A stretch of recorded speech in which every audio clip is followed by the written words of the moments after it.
Formación básica para ministros extraordinarios de la Sagrada Comunión. Capítulo 2. Constitución jerárquica de la Iglesia. La Iglesia, una, santa, católica y apostólica, ha sido edificada por Jesucristo sobre la piedra, que es Pedro. Ella es el cuerpo místico de Cristo, sociedad visible, equipada de órganos jerárquicos y a la vez comunidad espiritual, iglesia terrestre, pueblo de Dios peregrinante aquí en la tierra e iglesia enriquecida por bienes celestes, germen y comienzo del reino de Dios. La única iglesia de Cristo, por tanto, está constituida y ordenada en este mundo como una sociedad. Subsiste en la Iglesia católica, gobernada por el sucesor de Pedro y por los obispos en comunión con él. Por su parte, la Lumen Gentium, en el número 18, enseña que en orden a apacentar el pueblo de Dios y acrecentarlo siempre, Cristo, Señor, instituyó en su Iglesia diversos ministerios ordenados al bien de todo el cuerpo, porque los ministros que poseen la sagrada potestad están al servicio de sus hermanos, a fin de que todos cuantos son miembros del pueblo de Dios y gozan, por tanto, de la verdadera dignidad cristiana, tiendan todos, libre y ordenadamente, a un mismo fin y lleguen a la salvación. Por consiguiente, vemos claramente que la jerarquía de la Iglesia no es en atención a un dominio de unos sobre otros, o asuntos de grandeza o nobleza, sino en bien de todo su cuerpo místico, que todos lleguen al conocimiento de la verdad y se salven. Así, el magisterio de la Iglesia siempre ha enseñado que Jesucristo, eterno pastor, edificó la Santa Iglesia enviando a sus apóstoles, como él mismo había sido enviado por el Padre, y quiso que los sucesores de estos, los obispos, hasta la consumación de los siglos, fueran los pastores en su Iglesia. Pero para que el episcopado mismo fuera uno solo e indiviso, estableció al frente de los demás apóstoles al bienaventurado Pedro y puso en él el principio visible y perpetuo, fundamentado de la unidad de la fe y de comunión. Esta doctrina de la institución jerárquica de la Iglesia es objeto de fe sólida de todos los fieles, que han de creer y profesar y declarar la doctrina acerca de los obispos, sucesores de los apóstoles, los cuales, junto con el sucesor de Pedro, vicario de Cristo y cabeza visible de toda la Iglesia, rigen la casa de Dios vivo.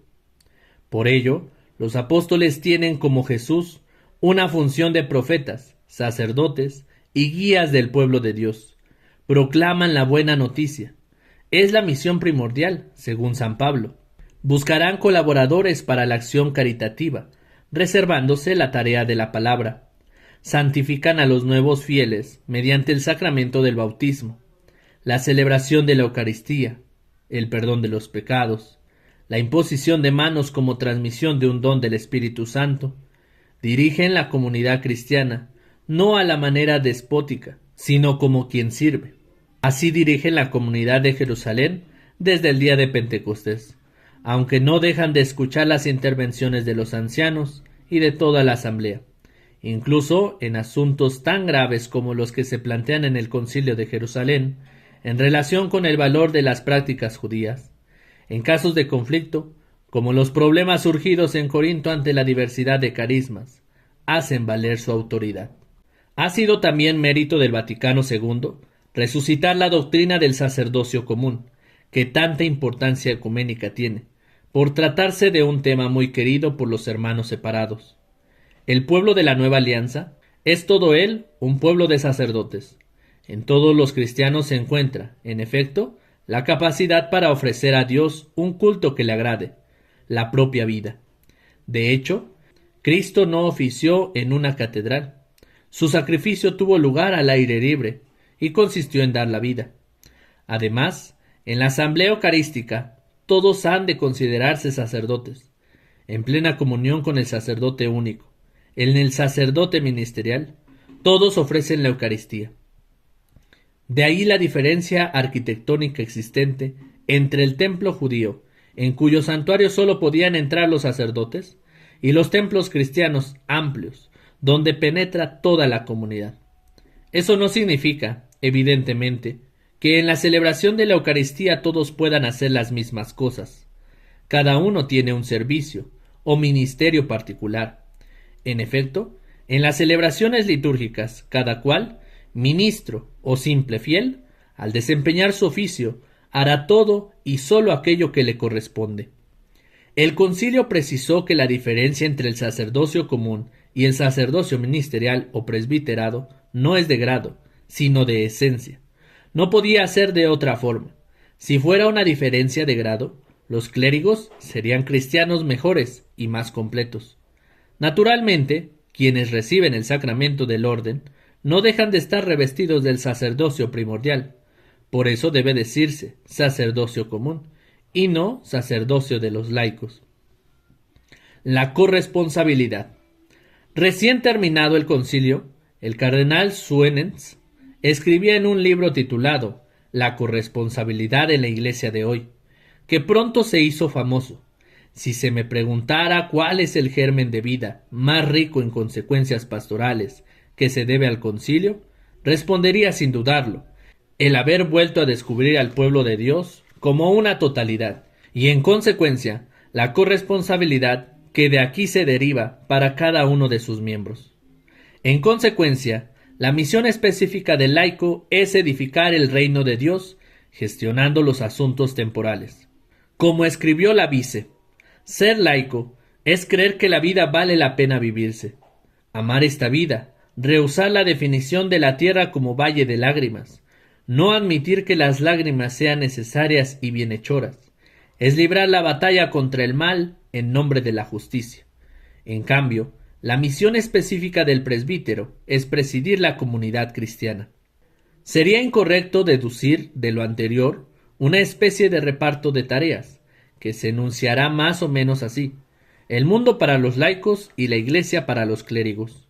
Eso daría lugar a un nuevo clericalismo, justificado esta vez con argumentos progresistas. Hay que decir con claridad que misión específica no significa misión exclusiva. Una cosa es que el presbítero presida la comunidad cristiana, y otra muy distinta es que se convierta en una especie de hombre orquesta, que toca todos los instrumentos a la vez. También el laico es responsable de la comunidad cristiana, y debe ejercer esa responsabilidad en la medida que no perjudique su misión específica, ni atropelle lo propio del pastor ordenado. Algunos se sentirán llamados especialmente a anunciar la palabra de Dios, lo cual puede hacerse a través de medios muy diversos: la instrucción catequética, la enseñanza religiosa escolar, los medios de comunicación social y las conferencias. La renovación litúrgica ha multiplicado también los ministerios laicos: Schola Cantorum, lectores, salmistas, comentadores, maestros de ceremonias, el que acoge a los fieles a la puerta de la iglesia, ministros extraordinarios de la comunión, que la llevan a los enfermos, etc. Por último, la pastoral del servicio cristiano, que abarca no solo las obras asistenciales, sino también las de promoción humana y la construcción de un orden justo, ofrece a los laicos unas posibilidades de trabajo inagotables. El Concilio Vaticano II llegará a decir que el miembro que no contribuye según su propia capacidad al aumento del cuerpo debe reputarse como inútil para la Iglesia y para sí mismo. Por su parte, también el presbítero es responsable de los asuntos temporales, e igualmente debe ejercer esa responsabilidad en la medida que no perjudique a su misión específica. El perjuicio podría venir por el tiempo disponible y por la posibilidad de comprometer en opciones partidistas la representatividad de Cristo y de la comunidad cristiana que ostenta. Por eso, su forma específica de servir a la sociedad, más que la acción directa, debe ser la animación y el acompañamiento teológico de los laicos, que han asumido responsabilidades en la vida pública.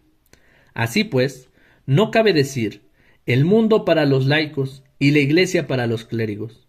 Hay una forma específicamente laical de compromiso en el mundo y en la Iglesia, así como hay una forma específicamente presbiteral de compromiso en la Iglesia y en el mundo. La Iglesia Universal, una comunión de iglesias locales. A diferencia del Vaticano I, que ponía en el centro la Iglesia Universal, que luego se dividía en parcelas más pequeñas, es decir, las diócesis. El Vaticano II pone en el centro las iglesias particulares o locales y concibe a la Iglesia Universal como una comunión de todas ellas. La relación existente entre las iglesias particulares y la Iglesia Universal no es fácil de explicar, porque carece de analogías en otro tipo de colectividades. No es cierto, por ejemplo, que las iglesias particulares sean meras sucursales de la Iglesia Universal, como si ésta existiera con anterioridad a ellas y tomara después la decisión de dividirse en porciones más manejables. Pero tampoco es cierto que existan primero las iglesias particulares y en segundo momento decidieran reunirse en una especie de federación que sería la Iglesia Universal. La Iglesia, y no simplemente una parte de ella, está presente en todas y cada una de las iglesias particulares. Pablo, por ejemplo, no se dirige a la iglesia de Corinto, sino a la iglesia de Dios que está en Corinto. Lo mismo hace San Ignacio de Antioquía. A la iglesia de Dios, que está establecida en Filadelfia del Asia, Orígenes utilizará igualmente esas fórmulas. La iglesia de Dios, que está en Corinto, en Alejandría. La primera consecuencia de que las diócesis no sean en modo alguno sucursales de la Iglesia Universal es que los obispos tampoco son delegados del romano pontífice. Ellos ejercen una potestad propia.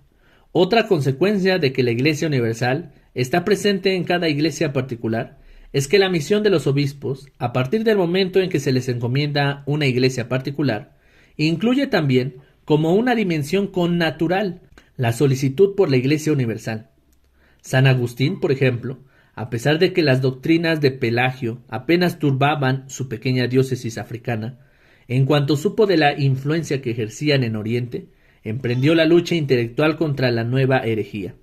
Hoy, esa solicitud por la Iglesia Universal se expresa mediante el ejercicio de la colegialidad episcopal, de la que más adelante hablaremos. Constitución jerárquica de la Iglesia. Como hemos anotado más arriba, como introducción general, en el lenguaje teológico el término jerarquía designa, pues, a la Iglesia como institución articulada, que según la unidad estructurada de cuerpo y cabeza, hace presente al Señor invisible. Dicho en otras palabras, en sentido personal, designa a aquellos que en nombre de Cristo y con su autoridad ejercen en la Iglesia el oficio de pastores como maestros de la fe, sacerdotes del culto sagrado y ministros del gobierno. Tales son, en primer lugar, los obispos, unidos entre sí bajo la autoridad del obispo de Roma, sucesor de Pedro. El canon 6 del derecho tridentino sobre el sacramento del orden afirmó que en la Iglesia está instituida por ordenación divina la sagrada jerarquía, que consta de obispos, presbíteros y ministros. No se menciona explícitamente a los diáconos. La tradición teológica distinguía una jerarquía de orden, transmitida mediante la sagrada ordenación, y una jerarquía de jurisdicción, conferida mediante mandato de la autoridad superior. Hoy se afirma con más claridad que el orden sagrado es el presupuesto indispensable para toda auténtica jurisdicción en la Iglesia. El tercer capítulo de la Constitución sobre la Iglesia del Vaticano II, titulado La Constitución Jerárquica de la Iglesia, hemos dicho, enseña que el ministerio eclesiástico de institución divina se ejerce en diversos órdenes, por los que va desde antiguo se llaman obispos, presbíteros y diáconos. La jerarquía está al servicio del pueblo de Dios. Decía San Agustín, el Señor me ha hecho esclavo del pueblo de Hipona. Con ello expresaba un aspecto fundamental de la eclesiología, la autoridad como ministerio, como servicio. En efecto, el orden sacerdotal en cualquiera de sus grados es ministerial. Esta función, que el Señor confió a los pastores de su pueblo, es un verdadero servicio. En consecuencia, no podemos olvidar que uno de los riesgos o tentaciones de toda autoridad consiste en olvidar su función de centro de unidad de la diócesis o de la parroquia, para convertirse en instrumento de dominio. Como hemos señalado anteriormente, Jesús enseñó a sus apóstoles a mirar su función de autoridad como un servicio. Los jefes de las naciones quieren que se les mire como a bienhechores y señores, pero sus apóstoles, siguiendo su ejemplo, deberán hacerse servidores de todos. El Señor dijo claramente que la atención prestada a su rebaño era prueba de amor a Él. Los apóstoles y sus sucesores tienen una autoridad recibida de Cristo, pero han de ejercerla siempre al servicio de la fe y de la caridad de todo el pueblo de Dios. Su oficio es servir a todo el pueblo de Dios, promoviendo la comunión en la fe y en la caridad. La palabra ministerio, con que se designa la función de los obispos, sacerdotes y diáconos en la Iglesia, alude a esta idea de servicio. Su vida ha de ser la de fieles servidores de Cristo, de quien han recibido la misión, y la de servidores del pueblo de Dios y de todos los hombres a imitación de Cristo. Por consiguiente, la actitud de los apóstoles y sus sucesores, y los que participan del poder de Jesús, ha de ser consecuente con la voluntad de Cristo, que quiere que permanezca para siempre en la Iglesia aquella vida de comunión en la fe, en los sacramentos y en la caridad, a cuyo servicio ha instituido el ministerio apostólico en las siguientes dimensiones: servicio de la palabra, magisterio profético, servicio de la celebración litúrgica, sacerdocio, y servicio de la comunidad eclesial, gobierno pastoral. Por tanto, la razón de ser de la jerarquía es la caridad pastoral, amar y pervivir al estilo de Jesús. Ha sido instituida por Jesucristo al servicio del pueblo de Dios. La parroquia. Como no le es posible al obispo, siempre y en todas partes, presidir personalmente en su iglesia toda la grey, debe por necesidad erigir diversas comunidades de fieles. Entre ellas sobresalen las parroquias, distribuidas localmente bajo un pastor que hace las veces del obispo, ya que de alguna manera representan a la iglesia visible establecida por todo el orbe. De aquí la necesidad de fomentar teórica y prácticamente entre los fieles y el clero la vida litúrgica parroquial y su relación con el obispo. Hay que trabajar para que florezca el sentido comunitario parroquial, sobre todo en la celebración común de la misa dominical. En efecto, prescribe el canon 374 que toda diócesis ha de dividirse en parroquias y que para facilitar la cura pastoral mediante una acción común, varias parroquias cercanas entre sí pueden unirse en arisprestajos, decanatos y foráneas. El Catecismo de la Iglesia Católica describe la parroquia en el canon 515 como una determinada comunidad de fieles constituida de modo estable en la iglesia particular, cuya cura pastoral, bajo la autoridad del obispo diocesano, se encomienda a un párroco, como su pastor propio. Por tanto, erigir parroquias, así como también suprimirlas o introducir modificaciones en ellas, compete al obispo diocesano, que deberá oír previamente al consejo presbiteral. Es necesario, pues, que todos redescubramos el verdadero rostro de la parroquia, o sea, el misterio mismo de la iglesia presente y operante en ella, aunque a veces le falten las personas y los medios necesarios, aunque otras veces se encuentre desperdigada en dilatados territorios o casi perdida en medio de populosos y caóticos barrios modernos. La parroquia es la familia de Dios, como una fraternidad animada por el espíritu de unidad. Es una casa de familia, fraterna y acogedora.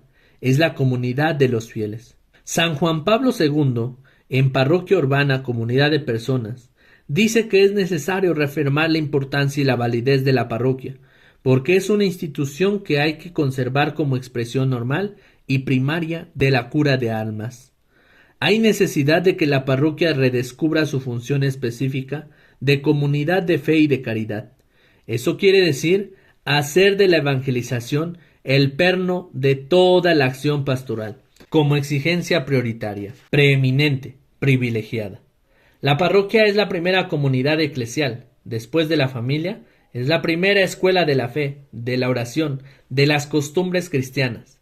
Es el primer órgano de acción pastoral y social, sede primera de la catequesis. Es necesario profundizar no solo en la vida y misión del pastor de almas, sino también en la parroquia como una verdadera comunidad eclesial que anuncia y enseña el Evangelio, toda la misión de Jesús de forma integral, dinámica y sostenida. Un espacio donde los fieles encuentren su hogar propio, donde se encuentra con Padre Dios y los hermanos para celebrar la Eucaristía, para acoger la palabra de Dios y vivir la caridad mediante las obras de misericordia, corporales y espirituales. Para lograr este cometido, hace falta una más estrecha, orgánica y personal colaboración de todos los componentes de la parroquia con el propio pastor. En modo particular, potenciar y cualificar todas las fuerzas vivas, vicarios, religiosos, religiosas y laicos, para aquellos servicios que no requieren la función del sacerdocio ministerial, para una penetración misionera en los ámbitos de los que están cerca y de los que están lejos. Los laicos no son solamente destinatarios del ministerio pastoral, sino obreros activos por vocación nativa. Por tanto, al dejarles participar en la misión de Jesús en la parroquia, no les hace el párroco ningún favor. Es su derecho y es su deber. Son discípulos y misioneros por su bautismo y la confirmación.